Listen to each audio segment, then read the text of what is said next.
Well, hello there, and welcome to the Speak English Fearlessly podcast. This is the podcast for motivated English learners who want to speak English fearlessly and learn practical tips and strategies to conquer the self-pip exam. I also love to feature encouraging interviews with regular people just like you, who are working towards becoming fluent in English, so we can learn from their experiences together. Who am I? My name is Aaron Nelson. I've been an English teacher for over 16 years, and I now work to help students prepare for the self-pip exam through online classes. So today I have the privilege to be talking with Masha Honcharova. Masha is an English teacher with over 20 years of experience in public and private schools in both Ukraine and Spain. And she is fluent in 5 languages. She is the founder of the online book club Read and Grow, where she combines her love for teaching English with her passion for personal development. Through her unique approach, she helps intermediate and advanced English learners not only improve their language skills, but also experience personal and professional transformation. Masha believes in the power of nonfiction books as tools for change, especially for young adults. A lover of karate, outdoor adventures, and rock music, Masha is a living testament to the transformative power of resilience, discipline, and self-belief. Masha, welcome to the show. Hello, Aaron. Thank you for inviting me. Thank It you for sounds being like brave enough. I'm a superwoman. Well, you are. Yeah, it's always a bit uncomfortable to have people read those bios about ourselves, isn't it? Now that I'm listening it, I think it's too much. No, it's good. It's good. So, Masha, aside from the bio that we read, is there something about you that you would like me and our listeners to know? Well, what can I say? Now I live in Spain. I moved to Spain 15 years ago, and I still teach English to secondary students and adults. And I'm really passionate about teaching English through nonfiction books. So, you're originally not from Spain, No, I'm originally Ukrainian. right? And 15 years ago, you decided to move to Spain. Yeah. And just out of curiosity, what made you want to move to Spain? I knew you were going to ask this question. Well, I met my husband. Now it is ex-husband, but I met him in Ukraine, fell in love, and then I moved to Spain. Yeah. And you just kind of fell in love with the countries, Spain? Yeah, I fell in love first with the country and then with him. Yeah. Because I fell in love with the language, with music, with people, because thanks to my father, who travels a lot due to his job, he explained me all these curiosities that he lived. And I wanted to learn languages when I was a kid. Yeah. Thanks to him. So your father had a big influence on your desire and your ability to learn languages. Yes. So I imagine go ahead. No. First, well, my mother hated him first because I moved to Spain and always said, it's because of you. Our daughter is abroad. But then now she realizes it was a good decision to move abroad, really, because I'm happy here. Sure. Did it take you a long time to feel like you belonged in Spain? Assuming that you feel like you're at home now. Well, I feel at home here, but I consider myself half Ukrainian, half Spanish now. My heart is divided into 2 parts. It's in I love places. both countries. Yes, sure. It's true. And a couple of years, because I felt this necessity to see my family, to walk in the same street when I've been grown up. A couple of years, yes. Yeah. So is your first language English? No, right? No, absolutely not. My first language is Russian and Ukrainian. Okay. speak both of them. And then I've learned Spanish and English at the university in Ukraine, and then Catalan here. Right. And what made you want to start learning English? My father. Your father. My father has the fault, yes. Yeah. Well, I, I've loved and languages. My mother is a teacher of math, and my father speaks languages. So I hate math, so I decided to learn languages better. yeah, I hate math too. Actually, I think math hates me. Maybe. So yeah, math has always been my worst subject in school. We won't even talk about that. But um, let's talk about your journey towards learning English, because I think that that's what our listeners are most interested in, is Of just course. that whole process of going from zero to becoming fluent like you. And what would you say your journey was like? How did you start that? It was boring. It was really, really boring because it was a time when there were no apps, no internet connection. There were no Yeah, possibility to travel abroad, for me at least, to travel abroad and speak to native speakers and practice my English. There were only cassettes that you had to listen many times and repeat after the speaker, artificial language, basically. yeah, And I didn't have a native teacher right. available for me, you know. Well, traditional methods with the textbooks, boring stuff, and then, Yeah.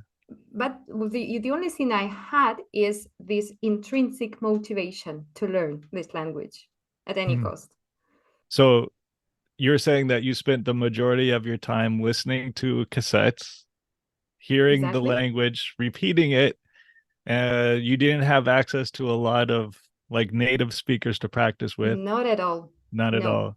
Your zero. classmates, were you working with other students who were also trying to learn, or was it like self-study? Well, yes, it was a self-study. I forced my best friend to listen to me because I read all these grammar concepts, present simple, present continuous, all that stuff. I tried to understand how to use them, all these structures in the sentence, and I explained. I taught my best friend how to do it, and while I Wow. was teaching her, I understood better. Yeah. So you've always been teaching. Yeah, I think so. I've been teaching. She hated me, yeah, because Yeah, really? it was I was I insisted too much. Listen to me, please. Yeah. And was Yeah, she able to talk with you, or did she yeah. not? She was learning. She started learning English too after so many times listening to me. She decided, well, it's easier to start learning English then because what else can I do? And we started going to the same school together. Did it feel like a lonely experience trying to learn a new language when there was nobody else really that you could practice with? I practice also with my father from time to time. Hmm. And then I recorded myself a lot. And then during the classes, I practiced too. I memorized a lot of texts, Yeah. stories, topics, a lot of things by heart. Yeah. Well, no, it was not. It was not boring. Well, it was boring, but I didn't know another way to do it. Sure. And why did you decide to memorize? I didn't tell you I would be asking you this, but your story is I'm going to get nosy and ask you lots of questions about it because I think it's interesting how people learn. Why did Yes. you decide to memorize text in your It journey to it was not fluency? me. It was my teacher. We called her monster. Really, we didn't like going to her classes at all because she dictated lectures on topics, on the Yeah. cultural topics about Great Britain, etc. And then our homework was to memorize every single word by heart, Oh really, my goodness. and being able to come to the class and explain it All in English. in English. Yeah. My goodness. That sounds very stressful, Masha. It was. It was. how many students were doing this? Well, all my class, all my Your class. whole class. Was it a big Mm, class though? yeah, 20. We were 20? 20 Yeah. approximately. Yeah. And you also mentioned that you would record yourself. Would that be on like a tape recorder? Yeah, I tape recorder, then I would listen to myself. I would compare with the original audio. So Okay. I did it self-assessment Right. process. Then we practice a lot of dictations. By the way, really effective tool, dictations. And I don't remember anything else. And yes, we memorized dialogues by heart. And then we Right. had to act them out too. Oh, okay. Did Mm. you enjoy those? Did you have like a favorite personal tool that you would go to all the time? Well, I would repeat dictation definitely, and I like my students acting out the dialogues. Yes, Yeah. but something improvised, not structured. Not the drilling so much. How come? Why do you think improvisation is better than something that's, planned or in the can? Because I want them to overcome this fear of suddenly talking to somebody in English. This Yeah. what happens when they are prepared. It's differently, but when they don't know it, they get nervous, and I don't want them to get nervous. So, what's better idea? Make them practice it many times. So it's a fun activity. They enjoy it, and then it's cool. And then they are not nervous anymore. That's a great idea. All right. Yeah. Um, what would you say has been maybe the hardest parts of your journey to building English fluency? Do you remember times where you were just like, I am so done with this and I don't want to keep going? Hmm. It's just not Yeah. working out. I'm not making progress. All those moments that we all have, when we're trying to learn something new, and you're just getting into that messy middle, where it's just Mm. not working. Have you had those? Yes, I remember one moment in my life when I was studying in a public school. In uh, in my class, I was the best student in English, but it was easy to be the best because the English was taught in Ukrainian, basically, not in English. Our Okay. new teacher has just graduated the university, and literally, you don't believe, probably, but she was painting her nails in the class, and she said, page 20, exercise 1. And she kept painting her nails. That was English that I was taught in the public school. Oh So dear. I was the best. I was the best in the class. Yeah. Imagine the quality. Yes, I loved it. I liked hearing it. I asked her about the different questions, how to use the verb to be, and she couldn't explain. And No. then, yeah, no, she couldn't explain. No. Then I talked to my parents and asked them to, if it was possible, to start studying in the private school, where the education was really good. No. Yeah. And the first time I came to the class, I was like very empowered, and I wanted to keep learning because I was the best. I loved English, and that was my chance. When I entered the class, the teacher was talking completely in English, and I didn't understand a word. Ah. So in a matter of 24 hours, I became the worst student in the class. Oh my. I spent all the class thinking, what the hell am I doing here? And is this really what I'm going to do? Well, I didn't like at all the feeling of being so inferior among Yeah. the others. And it was such an unexpected thing to feel like that. And then at the end of the class, the teacher called me and told me, look, maybe it's better not to waste your time here. There are many other students who want to study in this school, and you occupy the place of the person who maybe more worth it than you. Oh no. Think twice, she said. And well, and I when I on the way home, I was really suffering, thinking what my friends are going to tell me now. Yeah. Should I come back to the public school or not? Should I continue? But then I decided to continue, and I Yeah. suffered a lot during the first 6 months. Really, it was suffocating. Yeah. But then I finished the year with the excellent mark in English, to tell you the truth. Yes, it was difficult, really hard. Yeah. Yeah, I But then I bet. can, yeah, but I did it. I did it. That it takes Working a so hard. hours. Yeah. Yeah. That takes a lot of perseverance to go through that experience of feeling, well, from going from feeling like you knew what you were doing, you felt like you have made a lot of progress already, and then all of a sudden you get sent back to the very beginning. Yes. But Yeah, there is always somebody who is more fluent than you, that's who is right. better than you, richer than you. There is always somebody. So what's the sense of competing with somebody else, comparing you to somebody else? Compete with yourself.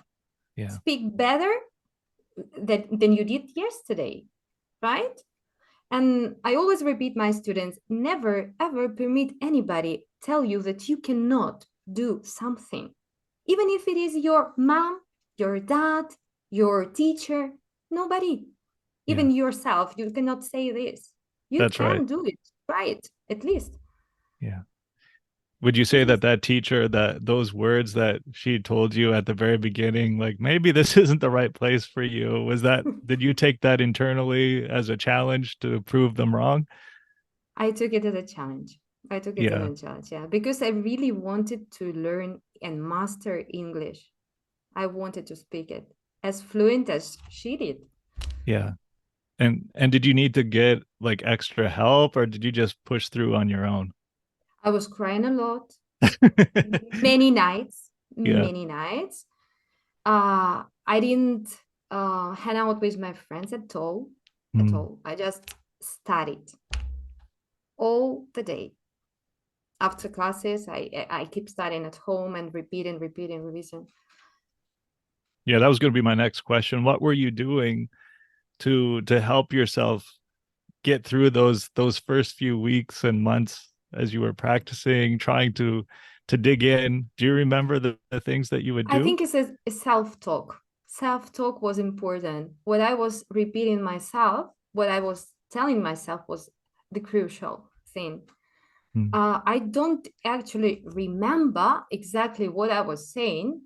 At first, it was like a kind of frustration, powerless, the emotion that I felt. But then it made me be stronger, and and little by little I was focusing on studying what was on the on to-do list today, this, Right. so let's study this.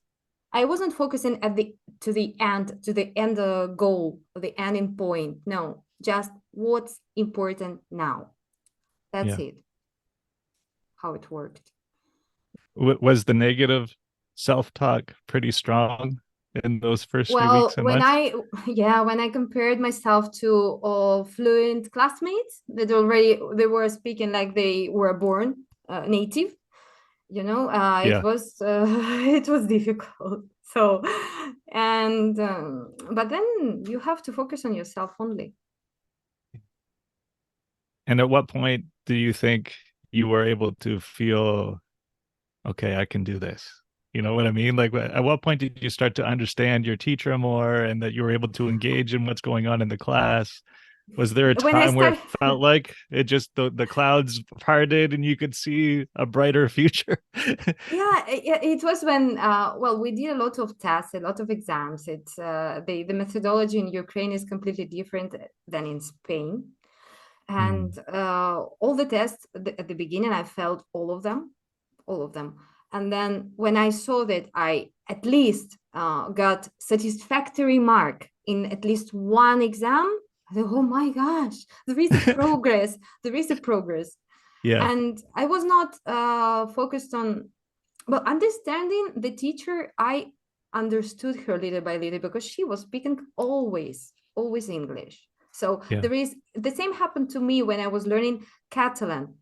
I've been here in Spain for 2 weeks only, and I started classes of Catalan. It for Right. me it was like she's talking Chinese. I Yeah. have no idea what's the language, but the teacher keep on going. She was talking completely the language, and then you get used to it. Then your brain makes connections, neuronal connections, and then suddenly you start understanding what the person is saying, and it's like, oh, the light at the end of the tunnel. Ah! Yes. Yeah, I know that feeling very well. Oh boy. How many So how languages do long you would you speak, say it? Aaron, how many Oh, languages do you me, speak? Oh, I'm what just, languages? yeah, well, English is my first language, and I learned French when I was in elementary school. But the sad thing is, because I didn't use it, and actually in elementary school, it was my number one subject. I never had to write a final exam in French because I was good at it. Hmm. But because I never used it, and this is a cautionary tale, I think, for anyone learning another language, never stop using it because it doesn't just stay there, it No. goes, it gets weaker and weaker, and it can disappear if you don't use it frequently. And that's what happened to me with French. So French, I understand very, very little. But the only other language that I can use and I'm fluent in is Spanish, and that's only because I lived in Mexico for 16 years. So Hmm. that's how I learned Spanish. So I really identify with that journey of feeling lost at the very beginning, suffering and crying and feeling like you're all Yes. by yourself, and you're in an isolation, like a cone of isolation with nobody to talk to. And then little by little, like this window starts to open that you can, understand and be understood. And but it takes a lot of time. At least for Yes. me, it did, because I don't consider myself, a great at languages. I don't know, some people are like naturally gifted in that way. Like my wife, she has the gift of languages. I think probably it's something like you, that you can pick up languages a little easier than than the rest of us. But I don't know, maybe. But maybe. but there is I think people are trying to learn and master language fast, and Mm, but this is not the point. The thing is to enjoy, yes, to enjoy the process, and it's seamless. You don't have to rush. that's If yeah, we take, for example, children, no, when we were young, how did we got fluency in our native language? Did we think about, let's do it very fast? No, no, no. Until 4.5 or 5 years, even children do not start speaking more or less fluently. that's right. It takes So a long time, and they make lots of mistakes, just like an yes, adults would, Yeah. exactly. So, uh, how long do you think it took you, thinking about your English, learning to be fluent in English? How long would you say it took for you to feel like you are you are strong in English, like you're doing well? But I'm how doing long was well, that? maybe 7, 8 years, maybe. But Yeah, the thing is that I'm never satisfied with my level, never. I think it's never accomplished, and it that's right. will never be. Yeah, So that what we can come back to the same point that you were mentioning, that you cannot stop using it, as well as that's right. you cannot stop keep learning and improving. Otherwise, it you will stuck at the same level. It happened to me twice, basically, with English. When I started learning Spanish, I took for granted my fluency in English, and it and started to decline, actually. Hmm, When I realized it, oh my God, I'm not so fluent as I was before. And it was like a surprise for me. Nobody tells you about it. And but that's you right. have to use it. You have to use it. As well as mm, in when I'm a teacher in a secondary school, so if I only use textbooks and teach my students English, my my English would never improve. So what else can I do? Maybe reading some books in original books or watching TV, something like that. But you need to stretch your learning all the time. Yeah. So going along with that train of thought, how would you advise someone who's maybe just getting started with their journey of learning English, or maybe they've achieved, maybe a pre-intermediate level of English or so, and they're just in that moment where the excitement of learning, I'm learning new vocabulary words, because at the very beginning, I don't know if you've experienced this. I have for sure. It feels like, oh, I'm learning lots of new things. People are teaching you new words, or you hear new words and you find out what they mean, Hmm.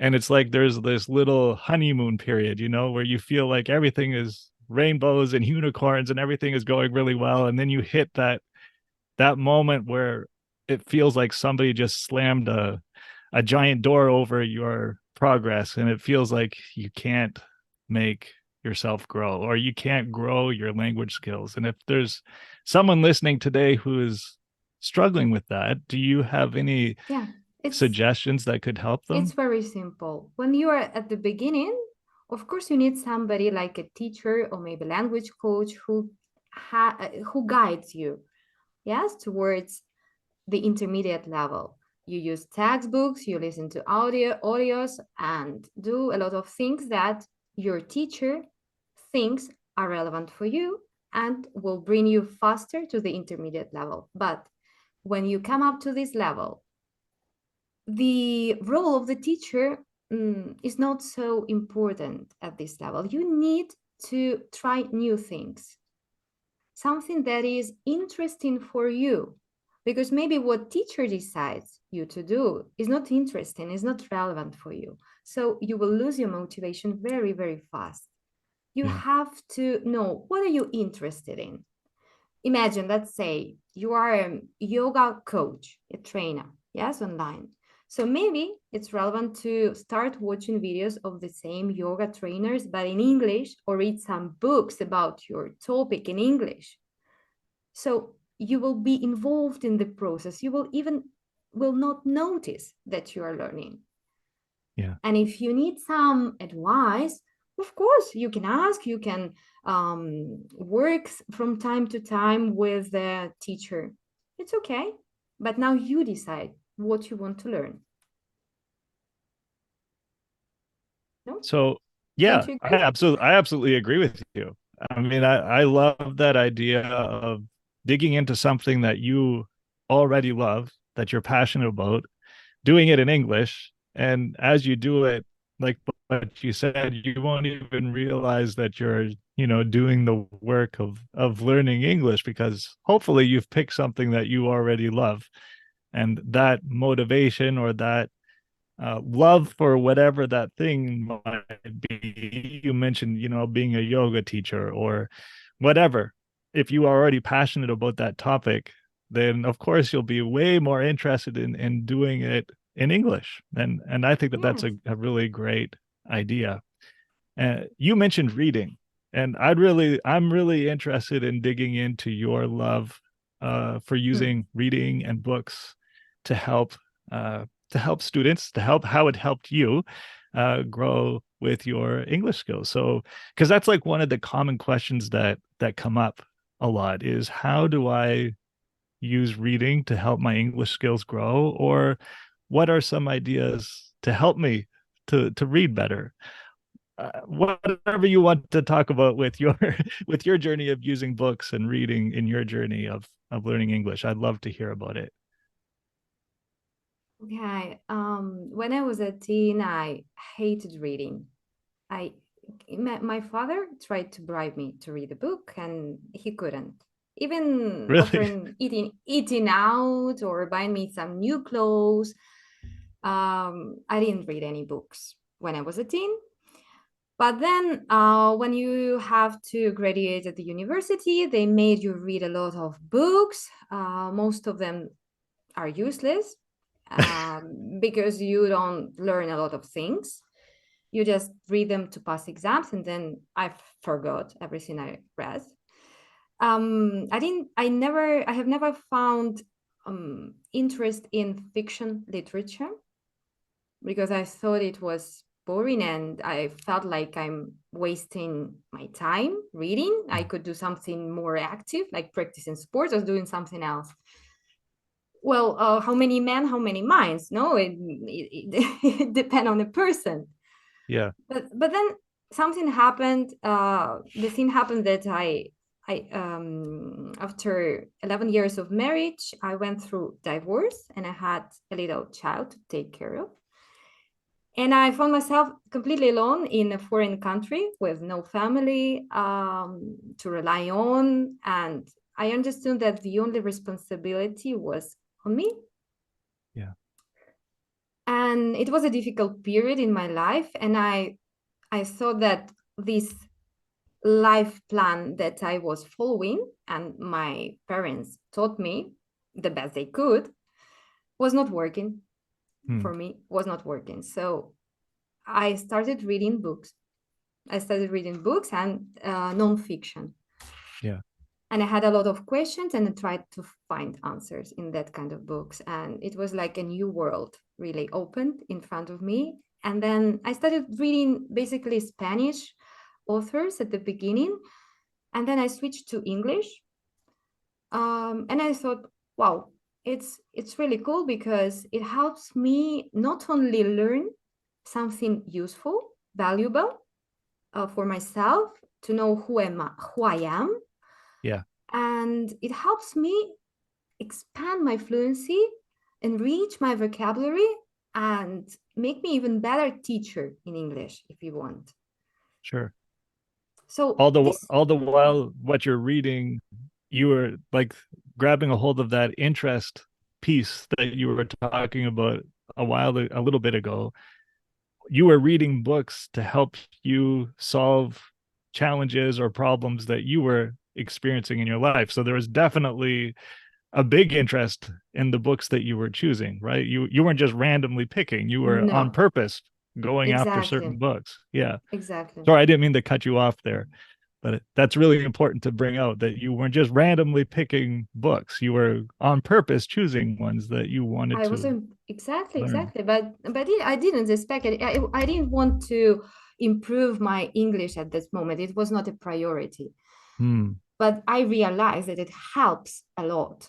Yeah, And it's many students, when you ask them, let's read a book in English, they say, oh my gosh, what a boring. And I understand them. I understand. It was boring for me too. But yeah, then the only problem was that I was reading the wrong books, wrong for me, that's right. wrong for me, so maybe fiction or entertaining, people like entertainment in general. They watch TVs, watch series, listen to music. They like reading books to entertain themselves. Yeah. um I like learning a lot, a Yeah. lot. So, and the books for me are perfect Sure. source. Do you remember what one of the first books were that really engaged you and you found yourself growing personally, which was probably your first goal. And then at the same time you realize, oh my, I'm building my English fluency with this. Yeah, I don't know if you ever had like a dual light bulb moment like that where both things were happening for you. Unintentionally, maybe about the English part. yeah. For example, The Power is Within You, Louis Hay. um, Uh-huh. I like this book very much, but the one that really impacted me was by Robin Sharma, The Monk Who Sold His Ferrari. It's Yeah. it's it's fabulous. I don't have words for this book because it resonated so much with me. It's a story about the lawyer about the lawyer who was not satisfied with his actual life and decided to go to Himalayas to learn some new philosophy of life. And there are so many useful insights on how to find and select priorities in your life. And it makes you think a lot and question a lot in your life. This book, Yeah. yes. All right. So if someone in the audience, because I know reading is it's a big topic and it's an important topic for many of our listeners. If they are listening to this and they've never started a journey like working on their own to build their reading skills, and they've been used to having a teacher give them books and having to do classwork while reading assigned reading. But if they're thinking to themselves, I want to do what Masha did, I want to start using books to help me grow, I really like what she's saying, I want to do what she is talking about, how would you invite them or tell them to get going? Or what would be your best advice? That's probably the better word that I'm looking for. What would be your best advice for them? Okay, don't focus on improve your reading speed, I would say, because people want to start reading and be fast. And then when they are not fast, they have to reread some paragraph, they drop the book because it's not motivating. If you do not understand what are you reading about, then you probably drop the book. And the fact that you are dropping the book makes you feel bad about yourself. So you Sure. will never repeat again this activity because you feel bad about yourself. You didn't finish.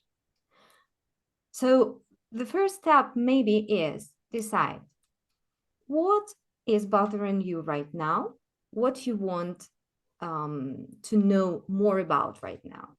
Okay. Go to Amazon, type the topic you want, select several books. And what's more important, you need to start reading it, at least the first page, and see if it is difficult for you. You don't have to go on. This is not your level. Choose a book that is easy, quite easy for you. Okay, a few words per page is okay. Is okay. Then do not read a book just because it is in English. It must be relevant for you. This is the key. And then you have to start building a reading routine, at least, I don't know, 10 minutes a day, but every single day. Yeah. Every single day. This is crucial, the routine.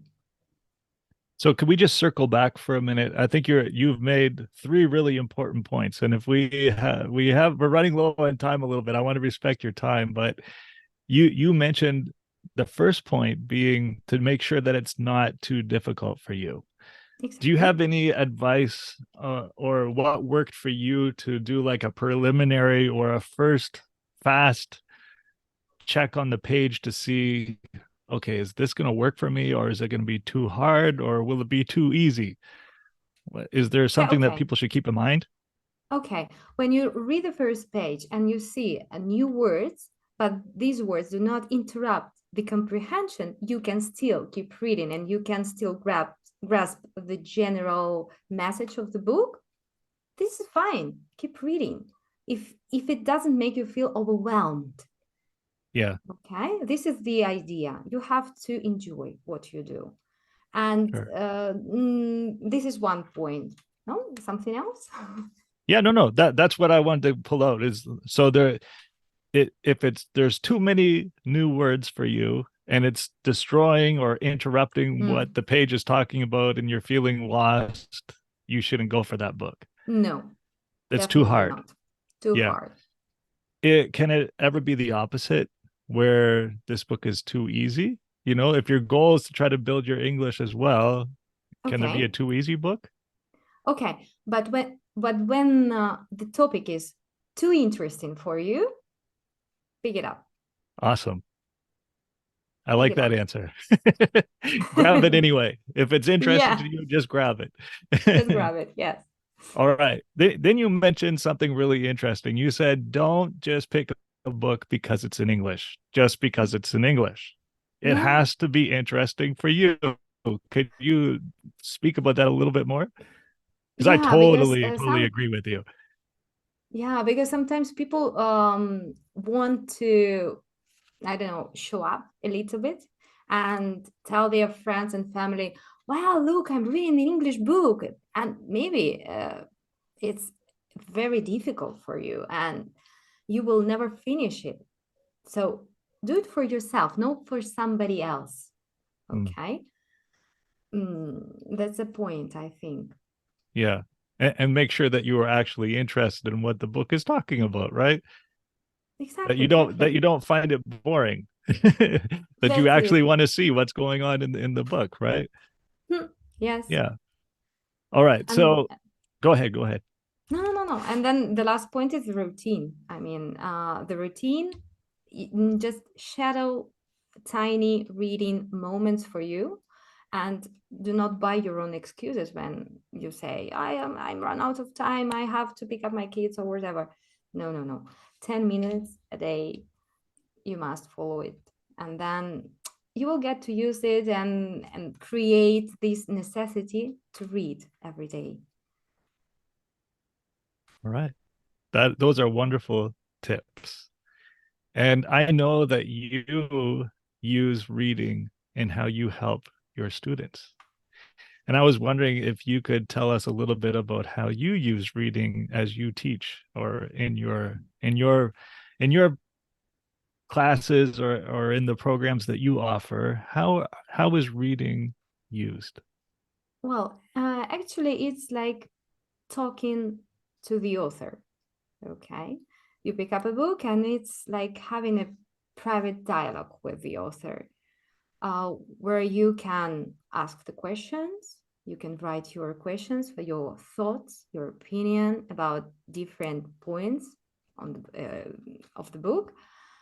And then you're working with, you're writing summaries. Yes, the difficult part because many students struggle to summarize what they have just read. And maybe visual mind maps could help because I'm using it myself. For every book I read, I create a mind map about the Okay. book. So I just pick up my mind map and then remember what was the book about exactly. I'm a visual learner. So to know Right. what works for you, you need to know what kind of learner you are. And to know this, you And then do have things that are to in agreement with that. exactly, exactly. Yeah. And make your life and learning easier, not more difficult. Yeah. So if there's someone who's a visual learner, how and maybe they've never tried to use a mind map before, could you share a moment or two about how you create your own mind map as you're reading a book?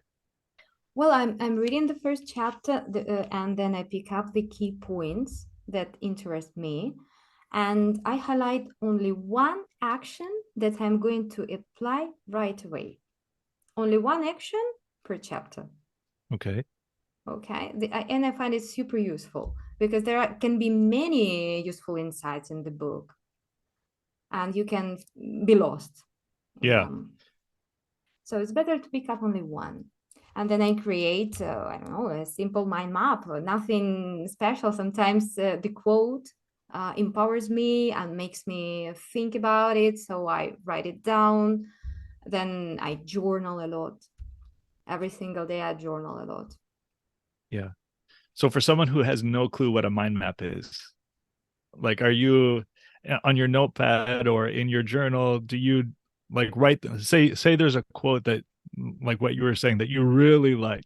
So would you write that quote and would you draw Mhm. anything around that quote or what Yeah, would I you can do? write. I can draw a picture if that is related to the concept of the quote, for example, and then I will link the most important ideas with this quote, or maybe experience that happened to me in my life. So something like that. Okay. So you're drawing like a would you put that quote maybe in the middle of your page and then draw lines with those connection points that you were saying about maybe something in your life that it made you remember, you might write one or two words about that and then draw a line to the quote. And then It another key point from the depends. It chapter. depends. I don't have a concrete structure of the mind map. It depends on the book. It depends on my mood. But Yeah. for me, it's important to have some pictures. Sometimes I Google in Google. It's in the picture, the photos that are relevant, especially for new vocabulary or new phrases. I like learning vocabulary Right. like that. Like I do not create flashcards. I tried, but I found it for me it was too difficult to maintain the routine creating of flashcards. So for me, it's more Yeah. easier. It's easier to have three, for example, three expressions that I want to learn, and this day I'm going to use them in any situation. I speak to myself in English a lot Right. because I don't have my family members. They do not speak well. They cannot maintain conversation in English with me. So I speak to myself when I'm taking shower, and Yep. I'm using these three expressions there. Right. And you said something really cool. You look for, you use Google, you put in that word that you're trying to learn or that expression, and you pull out images. Do you print Correct. those images off and then paste them onto your mind map, or what do you do? No, I just copy and paste the image into the digital mind map. It's digital, huh? Oh, it's digital. Okay, I get Yeah. you. Okay. That's a really cool idea, Masha. I like it. Thank you. Yeah, I'm a Well, try. visual learner Yeah. too. I like those kinds of those hacks because they work for me. Yes. Yeah. So do you well, you just said that you do them digitally. So you're not really, are you like a doodler? Do you know what I mean by a doodler? Yes. Yes. Yeah. Exactly. Exactly. You can call it doodle. Yeah. Yeah. Okay, so final question because we're going. I don't want to go over your time because I know you've got little ones that are Don't probably worry. Don't going worry. crazy trying to get out of their room. No, no, no. Nobody is shouting at all. No. It's all good. It's all good. Yes, Okay, it's all good. but honestly though, do you ever get nervous when it gets really quiet? Like, what are they doing? No. No, no, no, No, no, no. They are no. with my mom right now, so it's like Oh, okay, I really okay. trust her, so okay. Yeah. No, when our kids get quiet, you sometimes have to wonder what are they Something doing? strange. Or they did something dangerous, or they are watching cartoons or something like that. Yeah, yeah. All right. So last question. I am really interested in you telling us about your book club and what kind of things you're doing. And if some of our listeners are into it, how could they connect with you? But first, talk about your book club. What are you doing there? Okay, what I'm doing? Well, actually, I'm trying to combine mastering English with personal development, as you can guess.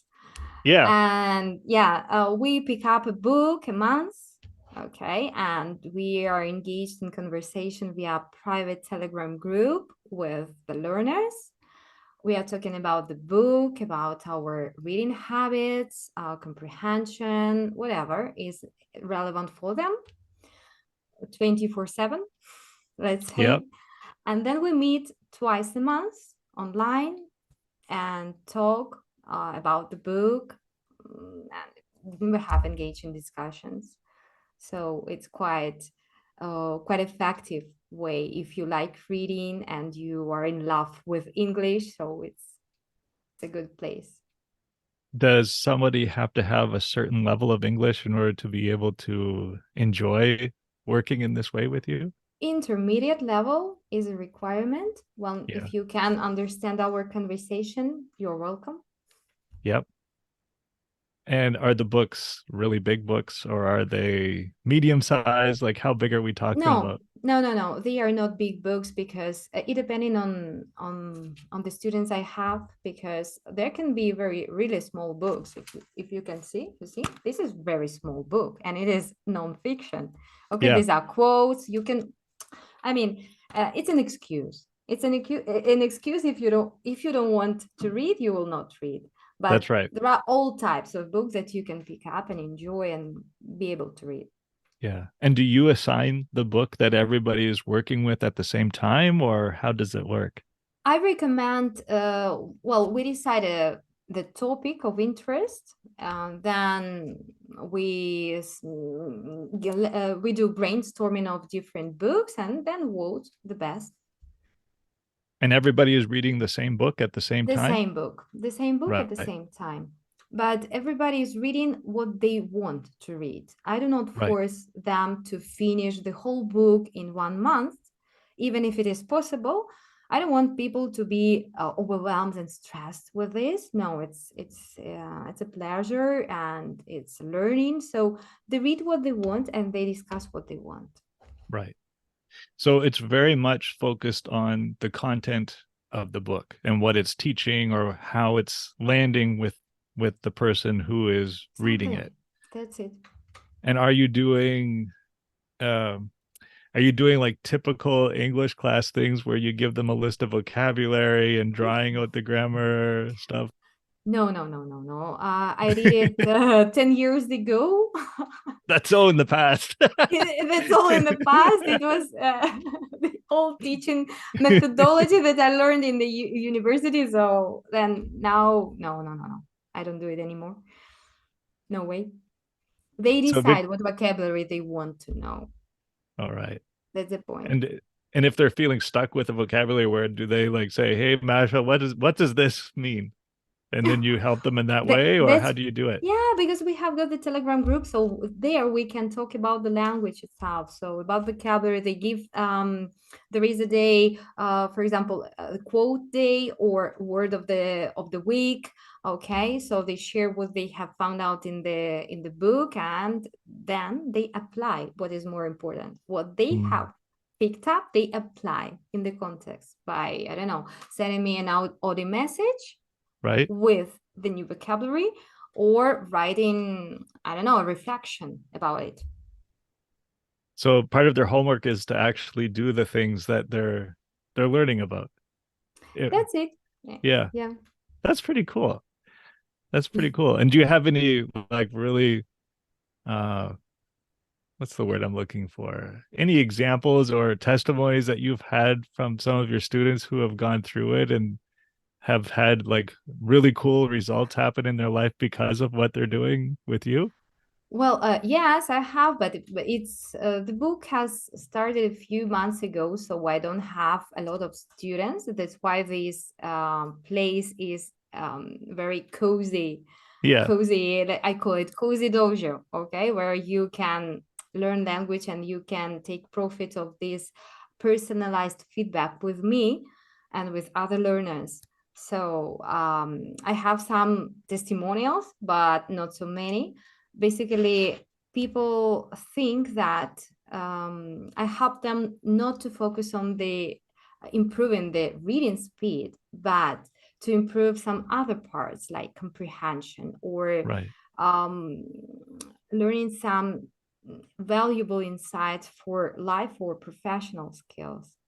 This Yeah. is what is important.